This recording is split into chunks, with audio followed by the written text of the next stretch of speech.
Reggie, what is your take on feminism or feminist in general? Feminism has always been a negative thing for our community. Feminism, if people go back and look up, the facts, feminism was created by a group of, I would say, women and men. Most people say it was Caucasian women, but I feel like the men were behind it as well, to where their main goal, their plan was to go get into the minds of the women, lead these women to become an enemy of their men, and just start causing so much division within the household. If you can break up the household within the African community, you have succeeded when it comes in regards to the phrase divide and conquer. Okay. You see it to this day. And I'm not gonna lie to you, when I was whitewashed, when I was buck broken, when I was religious, when I was all of these different things that were created by oppressors and inhumane cowardice beings. I was like, women don't need men and all that. And no, 100% wrong. Like, there's times I look back at my old videos on my first YouTube channel and I'm like, bro, you you have no idea, what you're doing. You're feeding into a problem that shouldn't exist to begin with. Okay. So women, when it comes down to feminism, I see it nowadays. See, a lot of people, when the problem first starts, they don't see the end. They don't see what's going to happen eventually. And now I think a lot of people are seeing how that problem has evolved.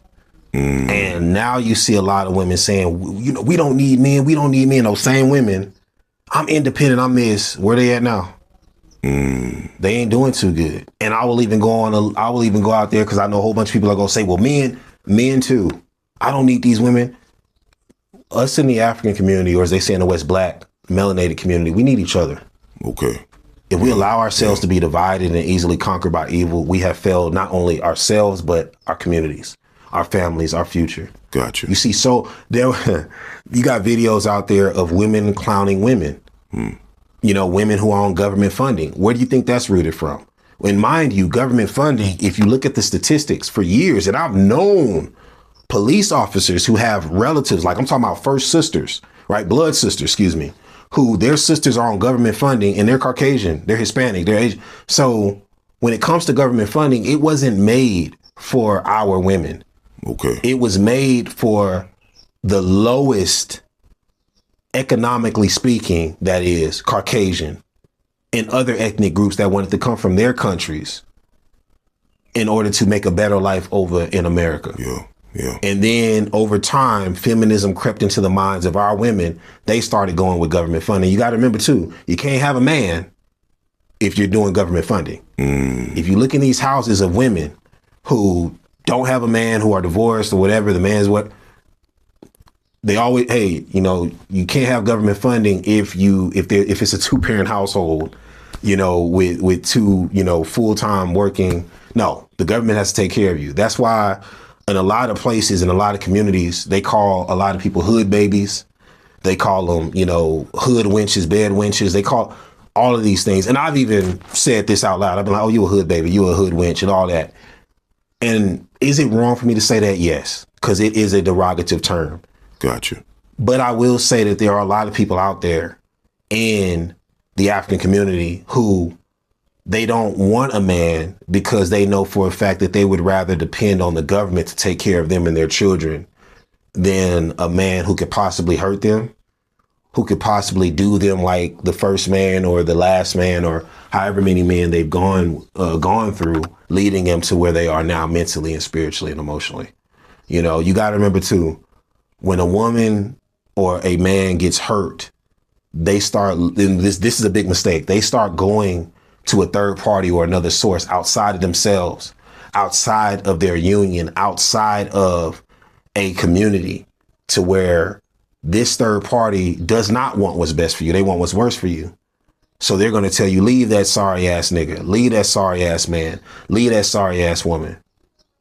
And the mistakes won't even be that big, but they make it out to be. They want you to be miserable. They want you to be single just like them. There's an old saying, single women keep women single. Same thing with men. You know what I'm saying? So it's like, I'm tired of the division. I'm tired of us feeding into feminism. I'm tired of us feeding into inhumane behavior. I'm tired of us fighting battles that aren't ours. I'm tired of us fighting other people's battles that are only keeping us from fighting our own. And I feel like we need to unify on all accounts. Because people ask me all the time, like, Reggie, would you date a woman with children? The answer is no. I just can't do it. I don't have children. At this point in time during this interview, I don't have children. So I would love to be with someone who doesn't. So that way, if we are meant to be, we can have our own and we can raise them respectfully. You know what I'm saying? In a community that is all about love and unity, not division and all these other toxic things that have been placed upon us melanated people to keep us divided and easily conquered. So with all the government funding, with all the division, with all the women who, you know, have children and everything like that, I'm preaching that you work things out with the man who you had children with. I'm preaching that you do find somebody who is a good person who can definitely be there for you and your children and help you guys progress on all accounts, and you guys do the same for him. I'm tired of seeing division. Have you ever dealt with feminists ever? Oh, absolutely. I've dealt with a lot of feminists, you know, in my lifetime. I've dealt with a lot of them. And the best way that I could say to not deal with it, you can call a woman out. You can be subtle. You can be however you want. But just walk away. I've had so many women talk trash, make videos, send out emails, send out reports. You know, back even my football days, I can remember women doing this, and just their main thing is, let's trash Reggie's name. Let's trash Reggie Haynes' name. Let's ruin his reputation. Okay. And I remember there were days where I was just so sad. And then I remember it was my elders and certain women and certain people in my family saying, Reggie, don't stoop down. Stooping down not only means like you're coming down to a negative level that these people are at and they want you to be just like them, but it's also you are being stupid. You are wiser than this. You know, why are you playing into their hand? They're saying these negative things, hoping that you react so that way they can pull you into their miserable world. Yeah.